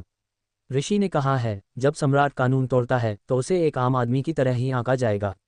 यदि आपकी राय, महाराज, कानून के सिद्धांतों के विपरीत है तो हमें निश्चित रूप से कानून को प्राथमिकता देनी चाहिए। ऋषि ने यह भी कहा, जनता सबसे महत्वपूर्ण है, राज्य उसके बाद आता है, शासक सबसे कम महत्वपूर्ण है। ऋषि ने हमें बताया है कि जनता सबसे महत्वपूर्ण है, इसलिए जनता की राय ही राजा की राय है। इसलिए यदि कोई छात्र अधिकारी बनने के लिए दरबार में प्रवेश करता है तो उसे हमेशा महामहिम को कानून के अनुसार शासन करने और लोगों की राय को दिशानिर्देश के रूप में लेने की सलाह देनी चाहिए, जिससे महामहिम को एक बुद्धिमान शासक बनने में सहायता मिलेगी जिसका नाम युगों तक मनाया जाएगा। ठीक कहा। लिन बेईफान ने ताली बजाई और कहा। विद्वान बहुत खुश था, उसे पूरा विश्वास था कि उसने सही कहा है और निश्चित रूप से महामहिम उस पर पूरा भरोसा करेंगे। मेरा वसंत आ रहा है, हा हा। लेकिन उस पल लिन बेईफान की अभिव्यक्ति बदल गई। उसे दूर ले जाओ और उसे तख्ते से 10 जोरदार प्रहार दो। विद्वान पूरी तरह से हैरान था। महाराज, क्या मैंने जो कहा उसमें कुछ गलती थी? बेशक, ये गलत था और बहुत ही अपमानजनक था। लिन बेईफान ने गुस्से से कहा, जैसा कि कहावत है, जो राजा का अनाज लेता है उसे राजा की चिंताएं उठानी चाहिए। तुम मेरा खाना खाते हो, मेरा पे पीते हो, मेरे संसाधनों का इस्तेमाल करते हो और फिर भी तुम मेरे खिलाफ हो जाते हो। ये कैसा तर्क है? मेरा तुमसे क्या मतलब है? मुझे बताओ, क्या तुम सज़ा के लायक नहीं हो? विद्वान एक बार फिर अचंभित रह गया। क्या सचमुच ऐसा हो सकता है? उस समय इंपीरियल गार्ड पहले ही आगे बढ़ चुका था और भारी चप्पुओं के जोरदार प्रहार से विद्वान को जमीन पर गिरा दिया था। विद्वान दर्द से कराहते हुए जोर से चिल्लाया, महाराज, महाराज, आपके छात्र ने अभी गलत उत्तर दिया है, कृपया मुझे एक और मौका दें। मैं आपसे विनती करता हूँ। कोई ज़रूरत नहीं, मैं इसे और नहीं सुनना चाहता। लिन बेईफान ने गुस्से से झल्लाते हुए कहा। सजा का इतना दुरुपयोग करना, उस वफादार सलाह को न सुनना जो कष्टदायक है, मूर्ख सम्राट। वास्तव में मूर्ख सम्राट। लिन बेईफान ने चिल्लाते हुए कहा, मेरे सामने मुझे मूर्ख सम्राट कहने की हिम्मत करना, तुम बहुत हिम्मतवर हो गए हो। बड़े तख्त से और 10 वार नहीं, 20 वार। ली लिनफू को अपने पूरे शरीर में ठंडक महसूस हुई। अभी कुछ क्षण पहले महामहिम मुस्कुरा रहे थे और प्रसन्नचित्त थे, लेकिन पलक झपकते ही उनका चेहरा बदल गया। सचमुच सम्राट की सेवा करना बाघ के साथ रहने जैसा है। सौभाग्य से वह ठीक से बोलना जानता था, अन्यथा उसका पिछवाड़ा भी फूल जाता। हम वर्तमान में भर्ती कर रहे हैं। CNKRJP अनुवादकों मित्लर्स का स्वागत है। Discord server URL ads by pub future. संपर्क टॉस साइट मैप दान करें, मेनू दिखाओ। उपन्यास ऑनलाइन पूरा पढ़ें। उपन्यास बिन। उपन्यास जब से मैंने अपना क्षेत्र दान करना शुरू किया, मैं युगों युगों तक महान सम्राट बना रहा। अध्याय 68। जब से मैंने अपना क्षेत्र दान करना शुरू किया, मैं युगों युगों तक महान सम्राट बना रहा। C68 पब फ्यूचर द्वारा विज्ञापन। अध्याय 68। मंत्री ली, क्या आपको लगता है कि मेरी सजा उचित थी? लिन बेईफान ने पूछा। महाराज, यह एक अच्छी सजा थी। ली लिनफू ने तुरंत कहा।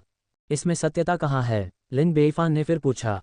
महामहिम, जैसा कि आपके विनम्र सेवक ने पहले कहा है, आप स्वर्ग के पुत्र हैं।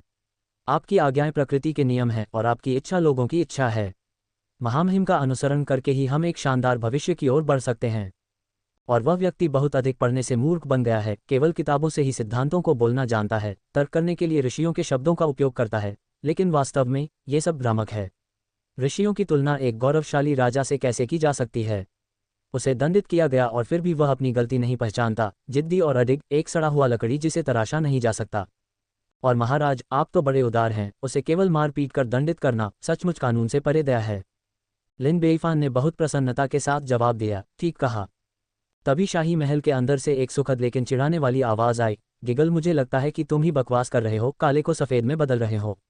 एक मूर्ख सम्राट और एक विश्वासघाती मंत्री की जोड़ी, वाकई कितनी बढ़िया जोड़ी है। इसके बाद काले कपड़े पहने एक खूबसूरत युवा लड़की लिन बेईफान के सामने आई। लीलिनफू तुरंत लिन बेईफान के सामने आया, कांपते हुए और जोर से चिल्लाते हुए, महामहिम की रक्षा करें, महामहिम की रक्षा करें। घबराने की कोई जरूरत नहीं है, वह हम में से एक है। लिन बेईफान ने हाथ हिलाकर कहा, आप सभी अब जा सकते हैं। हाँ महाराज। भीड़ तितर बितर हो गई। लिन बेईफान मुस्कुराए और कहा, याओ याओ, बहुत समय हो गया। याओ याओ लिन बेईफान के सामने स्टूल पर बैठ गई। उसने लापरवाही से मेज से एक सेब उठाया और खुशी से उसे चबाते हुए कहा, वाकई बहुत समय हो गया है, मुझे तुम्हारी बहुत याद आई है। पब फ्यूचर द्वारा विज्ञापन। लिन बेईफान ने शर्म से अपना सिर नीचे किया, तुम्हें मुझमें क्या याद आता है? क्या यह मेरा शरीर है या मेरी रजाई? मुझे तुम्हारी बेशर्मी याद आती है। याओ याओ ने लिन बेईफान को घूर कर देखा, जब भी मैं तुम्हें देखता हूँ मैं खुश होने से खुद को रोक नहीं पाता। वैसे मैंने सुना है कि तुमने फिर से बहुत पैसा कमाया है, शांग साम्राज्य पर विजय पाने के लिए सेना का नेतृत्व किया और उनके राष्ट्रीय खजाने को लूटा। क्या तुम्हें मेरे साथ कुछ नहीं बांटना चाहिए? आखिरकार हम दोनों ने बंदूकें उठाई हैं और साथियों के रूप में एक साथ लड़ाई लड़ी है। लिन बेईफान का दिल टूट गया। तो तुम्हें मेरी चांदी की याद आती है? तुम बहुत लालची हो, मैंने तुम्हें अपना सबसे कीमती शरीर पहले ही दे दिया है, तुम्हें और क्या चाहिए? याओ याओ का चेहरा एक पल में लाल हो गया और उसने अपने दांत पीस लिए, अगर तुमने फिर से बकवास की तो मैं तुम्हारा गला घोंट दूंगी। लिन बेईफान, ओह ओह ओह। याओ याओ अचंभित रह गई, मैंने अभी तक तुम्हें चुटकी भी नहीं काटी है, तुम किस लिए चिल्ला रही हो? मैं रिहर्सल कर रहा हूँ। लिन बेईफान ने खांसते हुए कहा, वास्तव में मैं एक अभिनेता हूँ। याओ याओ ने धीरे से कहा, क्या गड़बड़ है? लिन बेईफान ने गंभीरता से पूछा, आप हाल ही में क्या कर रहे हैं? हाल ही में मैं अपने दुश्मन से भिड़ गया। हमारे बीच कुछ राउंड हुए और मैं थोड़े से अंतर से हार गया। मैं इससे खुश नहीं हूँ, इसलिए मैं यहाँ विशेष रूप से अपना दिमाग साफ करने आया हूँ। याओ याओ ने उदास होकर कहा। दास्ता, पुरुष या महिला? लिन बेईफान ने पूछा। महिला, याओ याओ ने उत्तर दिया। क्या वह सुंदर है? लिन बेईफान ने फिर पूछा। बुरा नहीं है, बस मुझसे थोड़ा सा बुरा है, याओ याओ ने आत्मसंतुष्ट होकर कहा। याओ याओ, क्या तुम अपनी कट्टर दुश्मन को हराना चाहती हो और उसे अपने अधीन करना चाहती हो? लिन बेईफान ने फिर पूछा। पब फ्यूचर द्वारा विज्ञापन। याओ याओ ने बिना किसी हिचकिचाहट के सिर हिलाया, बेशक मैं इसके बारे में सपने देखता हूँ। फिर उसे फुसलाकर यहाँ ले आओ, उसे बिस्तर से बांध दो और मैं तुम्हें नींद में उसे जीतने में मदद करूंगी। लिन बेईफान ने गंभीरता से कहा। मूर्ख सम्राट, क्या तुम दिन भर किसी और चीज़ के बारे में नहीं सोचते? याओ याओ ने चिढ़कर कहा। लिन बेईफान अवाक था, अगर मैं एक मूर्ख सम्राट हूँ और इन चीज़ों के बारे में नहीं सोचता तो मैं और क्या सोच सकता हूँ? याओ याओ के पास कहने के लिए शब्द नहीं थे, क्योंकि उसने जो कहा वह बहुत अर्थपूर्ण था। वह जन्मजात स्वामी है, भले ही आप उसे यहाँ फुसला लें, आप उसे वश में नहीं कर पाएंगे। भूल जाओ, चलो इस बारे में बात नहीं करते। एक और बात है जिसके बारे में मैं तुम्हें बताने आया हूँ। याओ याओ के चेहरे पर गंभीर भाव आ गया, वे कुलीन परिवार फिर से तुम्हारे खिलाफ कदम उठाने की तैयारी कर रहे हैं। ये देखकर कि उनके पिछले तरीके इतने लंबे समय तक तुम्हारे खिलाफ बेअसर रहे हैं, वे अपमानित महसूस करते हैं, इसलिए उन्होंने एक बार फिर हमला करने का फैसला किया है। तुम्हें सावधान रहना चाहिए। लिन बेईफान ने आह भरी, ये सिर्फ उनके लोगों को मारना और कुछ सामान चुराना है और वे अभी भी नाराजगी पाल रहे हैं। कुलीन परिवारों के लिए उनके दिमाग जरूर छोटे हैं, वास्तव में यह उससे भी अधिक हो सकता है। याओ याओ ने गंभीरता से कहा, मुझे संदेह है कि वे आपके देश के संसाधनों पर लालच कर रहे होंगे। आखिरकार ऐसे संकेंद्रित और विविध संसाधनों का अगर सही तरीके से उपयोग किया जाए तो वे अपार मूल्य पैदा कर सकते हैं। लिन बेईफान ने सिर हिलाया, ये बहुत संभव है। वे संसाधनों के लिए आपके साथ प्रतिस्पर्धा कर रहे हैं, क्या आप वास्तव में निष्क्रिय खड़े रह सकते हैं?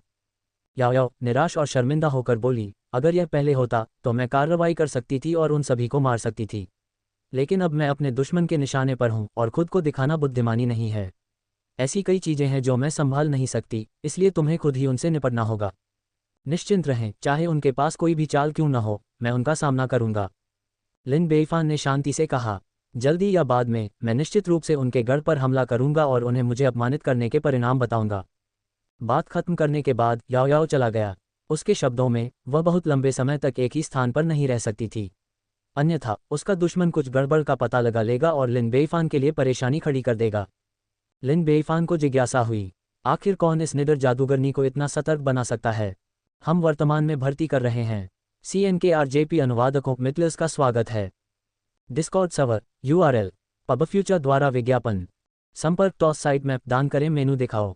उपन्यास ऑनलाइन पूरा पढ़ें। उपन्यास बिन उपन्यास जब से मैंने अपना क्षेत्र दान करना शुरू किया, मैं युगों युगों तक महान सम्राट बना रहा। अध्याय 69। जब से मैंने अपना क्षेत्र दान करना शुरू किया, मैं युगों युगों तक महान सम्राट बना रहा। C69 पबफ्यूचर द्वारा विज्ञापन अध्याय 69। इसके बाद लिन बेईफान ने प्रतिभाशाली व्यक्तियों की भर्ती जारी रखी। यद्यपि उन्हें ली लिनफू और शिसिमिंग जैसे अधिक उल्लेखनीय व्यक्तित्वों का सामना नहीं करना पड़ा, फिर भी उन्होंने 1 दर्जन या उससे अधिक प्रतिभाओं के साथ रैंकों की पूर्ति की, उन्हें 6 मंत्रालयों और 9 उच्च अधिकारियों के बीच वितरित किया, जिससे अंततः अदालत को संचालित करने की अनुमति मिली, यद्यपि कठिनाई के साथ। इस समय शांग साम्राज्य ने एक विशिष्ट अतिथि का स्वागत किया, जिसका शांग साम्राज्य के सम्राट ने व्यक्तिगत रूप से स्वागत किया। लियू परिवार के लियू लिंजिंग महामहिम को श्रद्धांजलि अर्पित करते हैं, सम्राट अमर रहें। अतिथि ने कुछ हद तक विद्रोही स्वर में बात की तथा अधिक सम्मान नहीं दिखाया। हालांकि शांग साम्राज्य के सम्राट ने इसे गंभीरता से नहीं लिया, क्योंकि दूसरे पक्ष को ऐसा करने का अधिकार था। लियू परिवार महान जोऊ राजवंश का एक प्रमुख कुलीन परिवार था, जिसके कई सदस्य दरबार में आधिकारिक पदों पर थे और काफी ताकत रखते थे। फिर भी ये केवल उनकी बाहरी पहचान थी। लियू परिवार की विरासत 500 वर्षों तक फैली हुई है, जबकि महान जोऊ राजवंश, जिसमें वे रहते हैं, की स्थापना मात्र 1 शताब्दी पहले हुई थी। उनके जैसे कुलीन परिवारों में विरासत पर जोर दिया जाता है। अपने वंश को बचाए रखने के लिए वे परिवार के भीतर प्रतिभाओं को विकसित करते हैं और उन्हें विभिन्न देशों में अधिकारियों के रूप में सेवा करने के लिए भेजते हैं, जिससे उनकी शाखाएं लगातार फैलती और विस्तारित होती रहती हैं। यदि एक देश का उत्तराधिकारी मर जाए तो दूसरे देश का उत्तराधिकारी उसका कार्यभार संभालेगा। वे कभी भी अपने सारे अंडे एक टोकरी में नहीं रखते और कभी भी सिंहासन की प्रत्यक्ष शक्ति में हस्तक्षेप नहीं करते। वे अधिकारियों के रूप में वफादारी से सेवा करते हैं, जबकि गुप्त रूप से अपने कबीले के लिए लाभ और विकास की तलाश करते हैं। यद्यपि वे एक दूसरे से स्वतंत्र रूप से कार्य करते हैं, फिर भी वे आपस में घनिष्ठ संबंध बनाए रखते हैं। गहरी जड़ें, फलती फूलती शाखाएं और प्रचुर मात्रा में पत्तियां, मशाल एक पीढ़ी से दूसरी पीढ़ी तक पहुंचती है। इसलिए एक कहावत है, हजारों साल पुराने कुलीन परिवार तो हैं, लेकिन कोई हजारों साल पुराना राजवंश नहीं है। औसतन एक राष्ट्र हर 20 साल में परिवर्तन से गुजरता है, लेकिन उनके लिए सैकड़ों या हजारों वर्षों तक चलते रहना एक सरल बात है। सैकड़ों या हजारों वर्षों की विरासत के साथ उनका प्रभाव बहुत अधिक है। कुछ लोग तो यह अनुमान लगाते हैं कि उनकी गुप्त शक्ति राजवंशों से भी अधिक हो सकती है। पबफ्यूचर द्वारा विज्ञापन इसलिए शांग साम्राज्य के सम्राट को उनके साथ उचित गंभीरता से पेश आना पड़ा। अत्यधिक औपचारिकताओं की कोई आवश्यकता नहीं है। लियू परिवार यहाँ क्यों आया है? मेरी यात्रा का उद्देश्य, बड़े ने कहा, आपके साथ सहयोग की मांग में लियू परिवार का प्रतिनिधित्व करना है। क्या बात है? शांग साम्राज्य के सम्राट ने पूछा। महाराज, क्या आप बदला लेना चाहते हैं? जिया साम्राज्य का विनाश करना चाहते हैं? उस मूर्ख सम्राट का सिर काटना चाहते हैं? शांग साम्राज्य के सम्राट ने दांत पीसते हुए कहा, मैं इसका सपना देख रहा हूँ। आखिरकार यह मेरे लिए बहुत बड़ा अपमान है और मैं कसम खाता हूँ कि जब तक मैं अपना बदला नहीं ले लेता, मैं चैन से नहीं बैठूंगा। हालांकि मेरे पास शक्ति और अवसर की कमी है। अब हम आपको वह अवसर प्रदान कर रहे हैं, लियू लिंजिंग ने आकर्षक लहजे में कहा। जब तक आप जिया साम्राज्य पर हमला करने के लिए सेना भेजते हैं, हमारा लियू परिवार आपकी मदद करने के लिए तैयार है। उदाहरण के लिए कुछ कवच और भोजन, साथ ही पैसे भी प्रदान करना। ये सुनकर शांग साम्राज्य का सम्राट कुछ हद तक ललचा गया। आखिरकार लिन बेईफान द्वारा लूटे जाने के बाद उनके शांग साम्राज्य को दरिद्र कहा जा सकता है, जिसमें कुछ भी नहीं बचा। अगर हमें लियू परिवार का समर्थन मिल जाए तो हम निश्चित रूप से तेजी से उबर जाएंगे। लेकिन कुछ सोच विचार के बाद मैंने इस विचार को त्यागने का निर्णय लिया। जिया साम्राज्य अब पहले वाला जिया साम्राज्य नहीं रहा। अब उनके पास 600,000 सैनिक और 3 इनेट मास्टर्स, मजबूत सैनिक और मजबूत घोड़े हैं, एक दुर्जेय बल। और मेरा शांग साम्राज्य के सम्राट ने आह भरी। उस युद्ध के बाद से हमारी राष्ट्रीय शक्ति बहुत कम हो गई है। हमारे पास वास्तव में एक और युद्ध के लिए कोई ताकत नहीं बची है। लड़ने का मतलब निश्चित हार होगी। इस बारे में चिंता करने की कोई जरूरत नहीं है। लियू लिंजिंग ने मुस्कुराते हुए कहा, आपके अलावा एन किंगडम और पेन किंगडम भी सेना भेजेंगे। झाओ परिवार और जू परिवार पहले ही बातचीत करने जा चुके हैं और यह ठीक होना चाहिए। 3 राज्यों की संयुक्त सेना के साथ मैं यह मानने से इनकार करता हूं कि हम जिया किंगडम को नीचे नहीं ले जा सकते हैं। शांग साम्राज्य के सम्राट को यह जानकर आश्चर्य हुआ। आन साम्राज्य और पेंग साम्राज्य भी सेना भेजेंगे। और झाओ परिवार और जू परिवार ने भी कार्रवाई की है। यदि आन राज्य और पेंग राज्य भी इसमें शामिल हो जाएं तथा तीनों राज्यों की सेनाएं एकत्रित हो जाएं तो कम से कम 600,000 सैनिक होंगे। सबसे महत्वपूर्ण बात यह है कि झाओ परिवार और जू परिवार दोनों इसमें शामिल हो गए हैं। ये दोनों कुलीन परिवार किसी भी तरह से लियू परिवार से कमतर नहीं हैं। पब फ्यूचर द्वारा विज्ञापन। ज़िया साम्राज्य में कौन से गुण और योग्यताएं हैं कि 3 प्रमुख कुलीन परिवार एक ही समय में कार्रवाई कर रहे हैं? तुम क्या चाहते हो? शांग साम्राज्य के सम्राट ने गहरी आवाज में पूछा।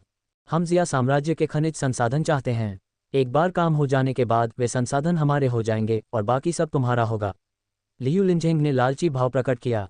ज़िया साम्राज्य के खनिज संसाधन काफ़ी साधारण हैं और जब अलग से देखा जाए तो वे उन्हें लुभाने के लिए पर्याप्त नहीं हैं।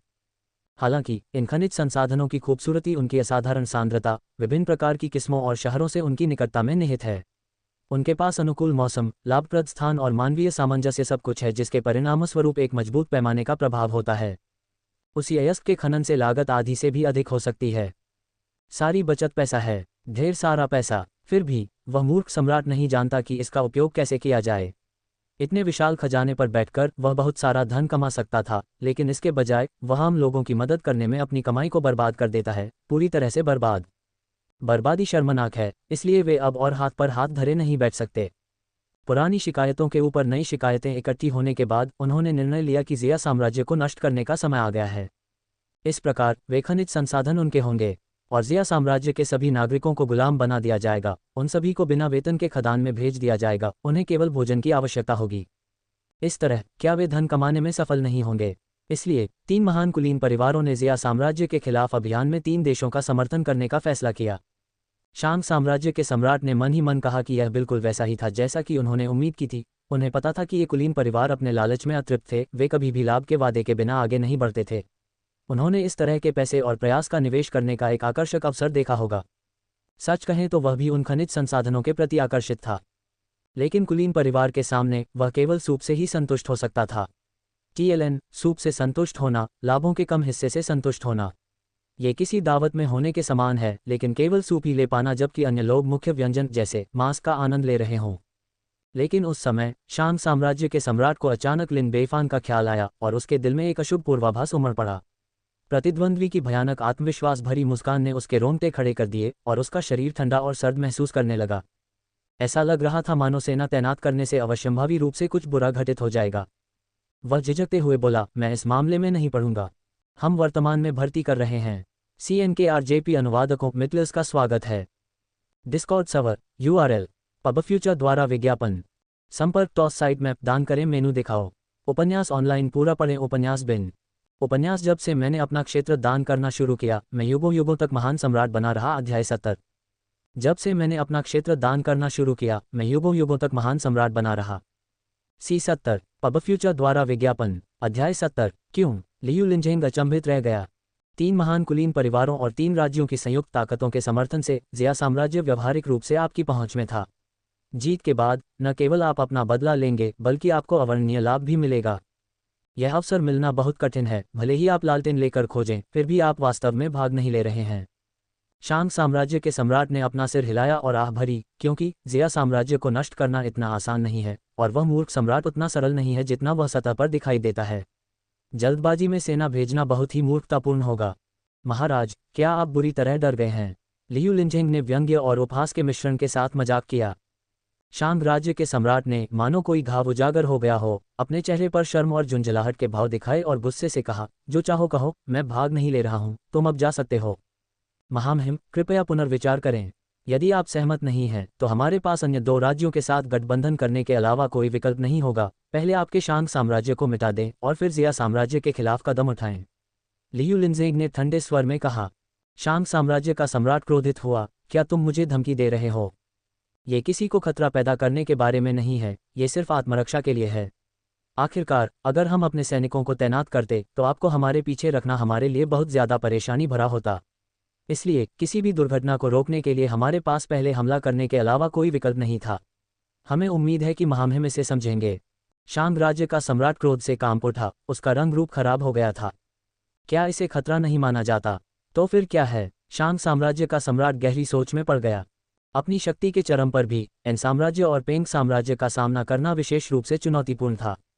अब लिन बेइफान और उसके सैनिकों द्वारा छापे जाने के बाद उसकी राष्ट्रीय शक्ति बहुत कम हो गई थी। उसने 3 इनेट स्तर के योद्धा, 1 लाख से अधिक सैनिक और 400,000 हथियार और कवच खो दिए थे। वह निश्चित रूप से एन किंगडम और पेंग किंगडम के खिलाफ नहीं जीत सकता था, जिसे कुलीन परिवारों का समर्थन प्राप्त था। इस युद्ध के बाद शांग साम्राज्य वस्तुतः समाप्त हो गया। ये कहा जा सकता है कि उसके पास कोई विकल्प नहीं बचा था। पबफ्यूचर द्वारा विज्ञापन। शांग साम्राज्य के सम्राट ने गहरी सांस ली और कमजोरी से कहा, ठीक है, मैं सेना भेजूंगा। लियू लिनझेंग मुस्कुराए, ये बुद्धिमानी भरा विकल्प है। अन्य 2 देशों के सम्राटों को भी उनके कुलीन परिवारों द्वारा सेना में शामिल होने तथा एक साथ सेना भेजने के लिए राजी किया गया। इस प्रकार तीनों राज्यों की सेनाएं बार बार एकत्रित हो रही थीं तथा सभी जिया साम्राज्य की ओर बढ़ रही थीं। पेंग साम्राज्य सबसे दूर था, इसलिए उसके सैनिक और घोड़े सबसे पहले आगे बढ़े। 200,000 सैनिकों और घोड़ों की एक दुर्जय सेना ने मो साम्राज्य को बड़ी तेजी से पार किया और जिया साम्राज्य की ओर आगे बढ़ी। इसके बाद एन किंगडम और शांग किंगडम थे। एन किंगडम ने जिया किंगडम की सीमा तक पहुंचने के लिए 300,000 सैनिकों और घोड़ों को जुटाया। शांग साम्राज्य ने भी 300,000 सैनिकों और घोड़ों को जुटाया और राष्ट्रीय सीमा के करीब पहुंच गया। तीनों राज्यों की संयुक्त सेना की संख्या 800,000 थी। यद्यपि यह संख्या प्रभावशाली लगती थी, किंतु जिया साम्राज्य की सैन्य शक्ति 600,000 थी, इसलिए यह अंतर महत्वपूर्ण नहीं था। हालांकि उन्होंने 5 इनेट्स को मार गिराया था। पेंग राज्य और आन राज्य ने एक एक इनेट को भेजा तथा 3 इनेट को बाहर से काम पर रखा गया। उनकी उत्पत्ति रहस्य में लिपटी हुई थी। और जिया साम्राज्य में सभी खातों के अनुसार केवल 3 इनेट हैं। 5:3 के अनुपात के साथ हर कोई जानता है कि कौन मजबूत है और कौन कमजोर है। सभी लोग लिन बेइफान को नीची नज़र से देखने लगे। इस बार जिया साम्राज्य सचमुच खत्म हो गया है। 800,000 सैनिक तथा 5 इनेट, यहाँ तक कि एक राजवंश को भी उनके साथ सावधानी से व्यवहार करना होगा। उन्हें सही सजा मिली है। उन्हें एक ही समय में 3 देशों को अपमानित करने के लिए किसने कहा था? इसे ही वे लोग कहते हैं जो बहुत अधिक बुराई करते हैं, वे अंततः अपना ही विनाश कर लेते हैं। मूर्ख सम्राट के अच्छे दिन खत्म होने वाले हैं। जिया साम्राज्य ने स्वाभाविक रूप से स्थिति को एक बड़े खतरे के रूप में लिया और अग्रिम मोर्चे पर 400,000 सैनिकों को तैनात कर दिया। पबफ्यूचर द्वारा विज्ञापन। राजधानी शहर के शाही महल के भीतर लिन बेइफान ने चारों ओर से एकत्रित जानकारी को देखा और जाने से पहले याओ के शब्दों को याद करते हुए गहरी सोच में पड़ गई। इसके पीछे कुलीन परिवारों की छाया होने की संभावना है। आखिरकार जन्मजात स्वामी कोई गोभी नहीं होते, उन्हें आसानी से बहकाया या खरीदा नहीं जा सकता। उनके जैसे छोटे राज्य के लिए 2 या 3 इनेट का होना पहले से ही काफ़ी प्रभावशाली था। फिर भी अचानक ही उनके पास 3 रहस्यमयी इनेट्स प्रकट हो गए, जो संभवतः किसी तीसरे पक्ष की शक्ति का काम था। इसके अलावा शांग साम्राज्य के सैनिकों ने एक बार फिर से अपने कवच पहन लिए थे और अपने हथियार उठा लिए थे, जिससे उनकी युद्ध शक्ति वापस आ गई थी। कुलीन परिवारों के अलावा कोई भी इतना कवच और हथियार उपलब्ध नहीं करा सकता था। महामहिम, तीनों राज्यों की सहयोगी सेनाएं हमला करने वाली हैं। जनरल एन लुशान ने पहले ही 400,000 की सेना का नेतृत्व करके अग्रिम मोर्चे पर प्रतिरोध किया है। हालांकि सहयोगी सेनाओं के पास 800,000 सैनिक और 5 इनेट विशेषज्ञ हैं। मुझे डर है कि हम उन्हें रोक नहीं पाएंगे। इसलिए आपका विनम्र सेवक सुझाव देता है। ग्रैंड जनरल चाई यूलांग ने भारी चेहरे के साथ कहा, जिया साम्राज्य को छोड़ दो। मैं और यूनुच लियू अग्रिम पंक्ति में प्रतिरोध करेंगे और कवर करेंगे, जबकि तुम युक्सिन महामहिम को जिया साम्राज्य से बाहर निकालने का अवसर लो। हाँ पिताजी, चाई युक्सिन ने गंभीरता से कहा। हालांकि एक जनरल के रूप में वह बिना लड़े भागना नहीं चाहती थी, लेकिन स्थिति गंभीर थी और कोई अन्य विकल्प नहीं था। लिन बेइफान ने हंसते हुए कहा, जिस नींव को बनाने में हमने इतनी मेहनत की है, क्या आप उसे छोड़ने को तैयार हैं? हमें छोड़ देना चाहिए, भले ही हम न चाहें। प्रधानमंत्री शियाओ गोलियांग ने अनिच्छा से कहा, राष्ट्र महत्वपूर्ण है, लेकिन महाराज आप उससे भी अधिक महत्वपूर्ण हैं। अगर आपको कुछ हो गया तो हम बड़े भाई को कैसे समझा पाएंगे? ग्रैंड जनरल ने सहमति में हल्का सा सिर हिलाया। उस समय चाई युक्सिन ने लिन बेइफान की कमर पर जोर से चुटकी काटी और चिढ़कर कहा, क्या ये सब तुम्हारी वजह से नहीं है? तुम्हें एक ही समय में 3 देशों को अपमानित करने के लिए किसने कहा था? अब वे हमारे दरवाजे पर दस्तक देने आए हैं, है न? लिन बेइफान, ओह ओह ओह। दोनों बुजुर्ग हंसना चाहते थे, लेकिन वे हंस नहीं सके। लिन बेइफान ने चाई युक्सिन का हाथ हटा दिया और अपने दुखते हुए स्थान को रगड़ते हुए कहा, हर किसी को इतना निराशावादी होने की जरूरत नहीं है। ये लड़ाई लड़ना मुश्किल हो सकता है, लेकिन यह आसान भी हो सकता है। क्या लड़ना आसान है? हर कोई दंग रह गया। हम वर्तमान में भर्ती कर रहे हैं। CNKRJP अनुवादकों मिटलर्स का स्वागत है। Discord server URL। पबफ्यूचर द्वारा विज्ञापन। संपर्क टॉस साइट मैप दान करें।